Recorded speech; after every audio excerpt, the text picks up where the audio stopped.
Thanks so much for that nice introduction. And I, too, was remembering being at this very conference last year, right before the Supreme Court made their decision. And it has been quite an interesting year, and thinking about all that has happened in the last year, and especially that day when everyone was in Washington last year. So I am going to, I guess, set the stage for the discussions about Medicaid that will follow after me. So I'm going to talk a little bit about Medicaid today, the underlying program, as well as the ACA. And I have a bunch of slides here. I'm not going to go through everything on every slide. But if anyone has any questions and needs clarification, then please feel free to let me know. So Medicaid today really has so many roles in the healthcare system. I think, especially with the ACA, everyone has been focused on the insurance coverage role of the program, and certainly it is a large payer and provider of insurance coverage, especially for kids, mostly their parents, as well as the elderly and disabled. Some of the other pieces of the program I feel like don't get as much attention, but Medicaid really provides critical assistance to Medicare beneficiaries. In fact, it really helps make the program work for over 9 million Medicare beneficiaries. Medicaid is also the primary payer and provider of long-term care services in the country, so that's not Medicare, but it's Medicaid, as you well know. It is a major reimbursement issue for safety net providers, both public hospitals as well as clinics. And the program does provide these matching dollars for states, so it really is state revenue capacity to finance the program.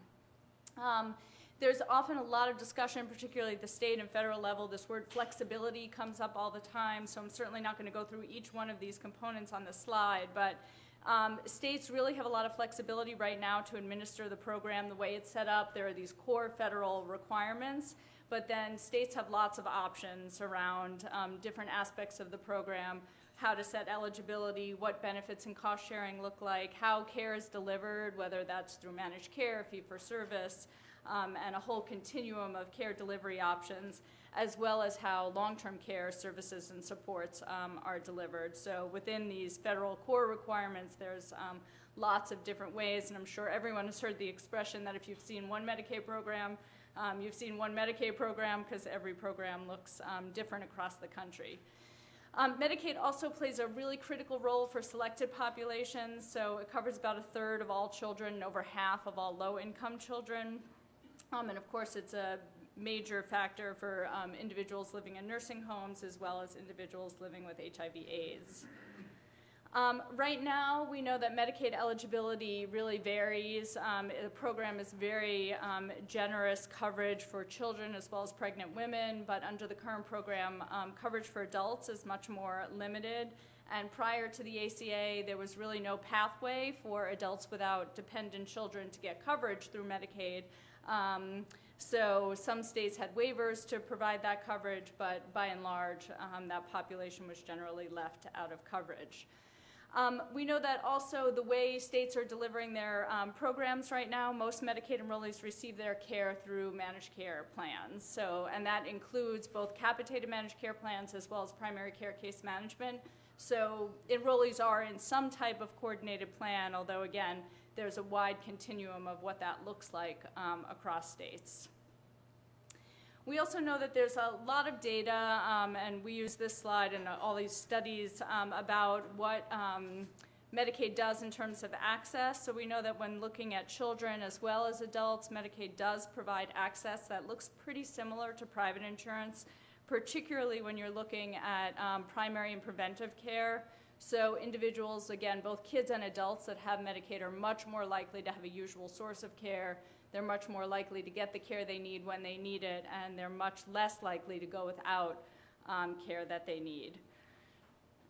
This slide, so switching over to a little bit of the financing, I just always say this, I don't think I ever give a Medicaid presentation without a reminder of what this slide conveys, that most of the enrollees on the program are kids and adults, so about 3/4 of the enrollees.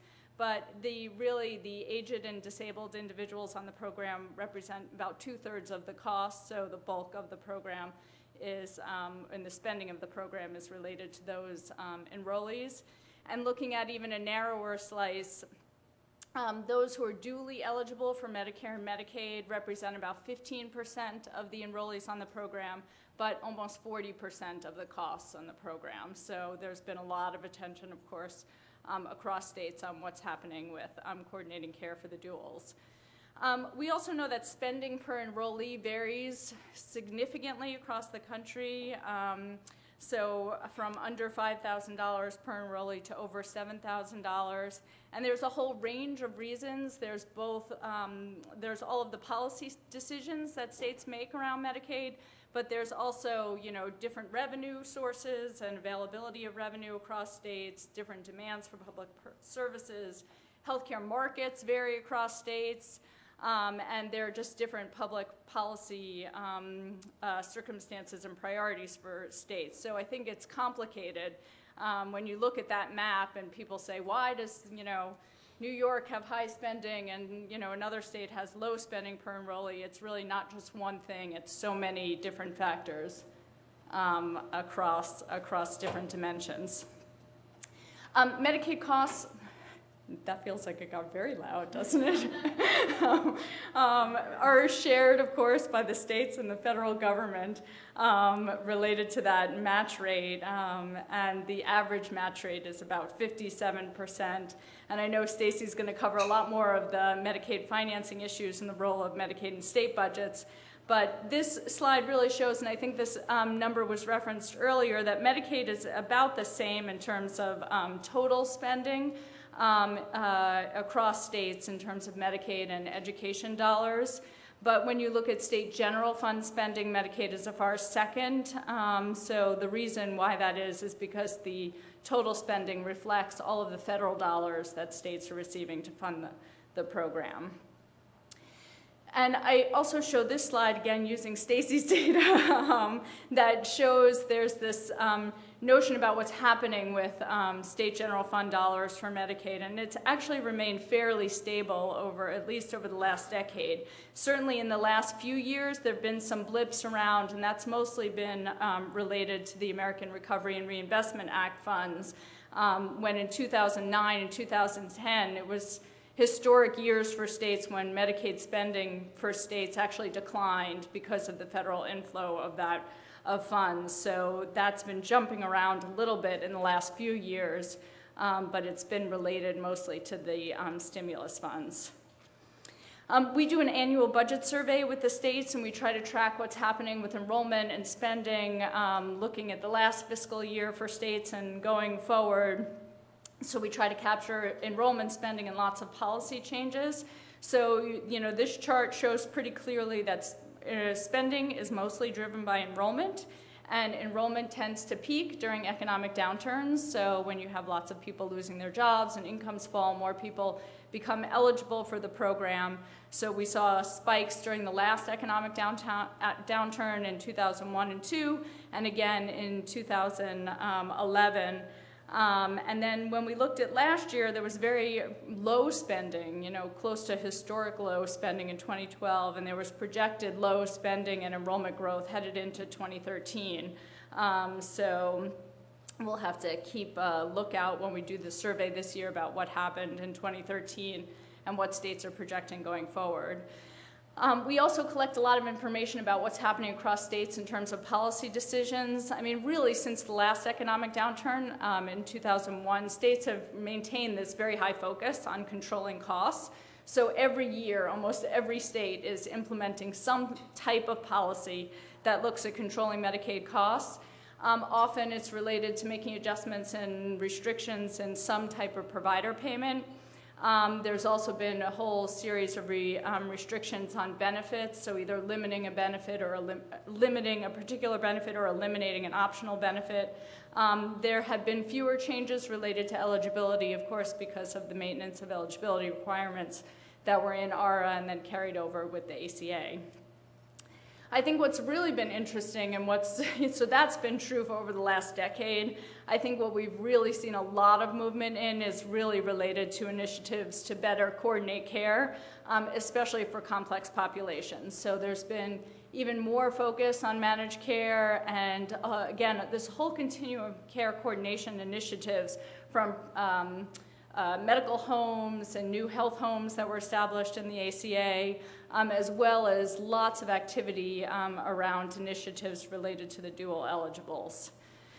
So looking forward and thinking about the ACA, I mean, of course, Medicaid was a critical piece of the ACA. It fit into this triangle of, Medicaid coverage was really the foundation for low-income individuals. That was, on top of that was new coverage for individuals with slightly higher incomes in the exchange, and of course the maintenance of employer-sponsored coverage, and all of these changes were really bolstered by a mandate as well as market reforms.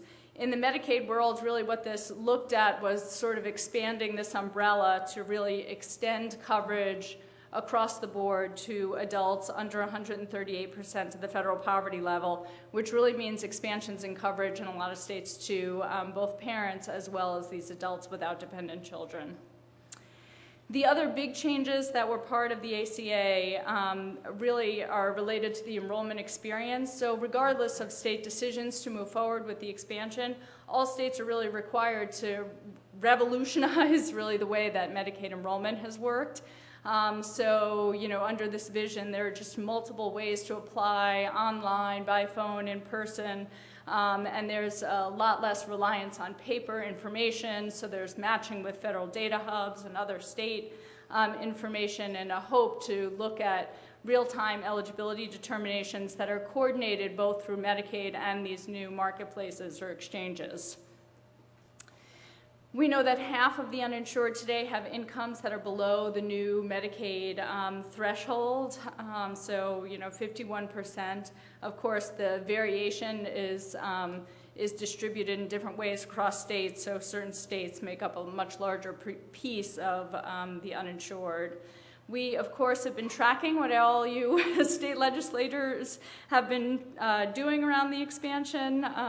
It's a very fluid situation. I think even this morning we should have updated this chart again. We've been trying to track where states are, both with regard to what the governors had wanted to do and then how legislatures are acting in terms of implementing the expansion. Of course, CMS has said that there's no limit, so states can come in late or leave once they've decided to adopt the expansion. So we've used this language at this time to try to reflect, a very current state of play around the expansion. Again, what we know is that the expansion will, if states move forward, significantly increase eligibility for parents in many states. So lots of states have parent eligibility levels that are set below 50% and below 100% of the poverty level. So there'll be large increases, and without the Medicaid expansion, there would be large gaps in coverage for those parents. And again, lots of states right now do not have coverage for childless adults, so that expansion across the board would be even larger. We did an analysis with the Urban Institute last year that tried to put some numbers, both nationally and state by state, to the cost and coverage implications of the Medicaid expansion. So we did find that there would be a large inflow of federal dollars, potentially some increase in state dollars. If all states implemented the expansion, we estimated that there would be another 21 million enrollees, and it would result, with all the other provisions in the ACA, in reducing the uninsured by about half. There were other things that we couldn't quite capture in the study, like other areas of state savings and increased economic activity that I know lots of states are doing their own estimates and capturing a lot of these things in their estimates. We've also done a lot of work looking at what happens to individuals. So we have these two reports that we put out about what it means for individuals, because the Kaiser Commission likes to look through a beneficiary type lens. And really being uninsured not only affects people's health, but also their relationships in lots of areas of their personal lives. And getting Medicaid coverage really enabled a lot of these individuals to not only improve their health, but their relationships, their ability to work. And I encourage you to look at these, some of the profiles. So I think going forward, there are, so many issues, I think, to continue to watch.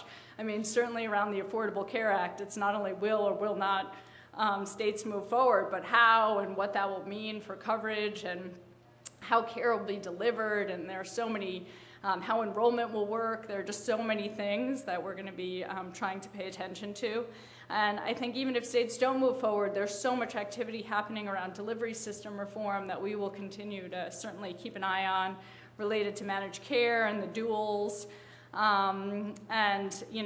The other big piece is what's happening with the economy, both at the state and federal level. We actually just sent out our budget survey, so we're out in the field now to find out what's in budgets for 2014, and we will certainly also be keeping our eye on what happens at the federal level, which will have huge implications for the state and the Medicaid program.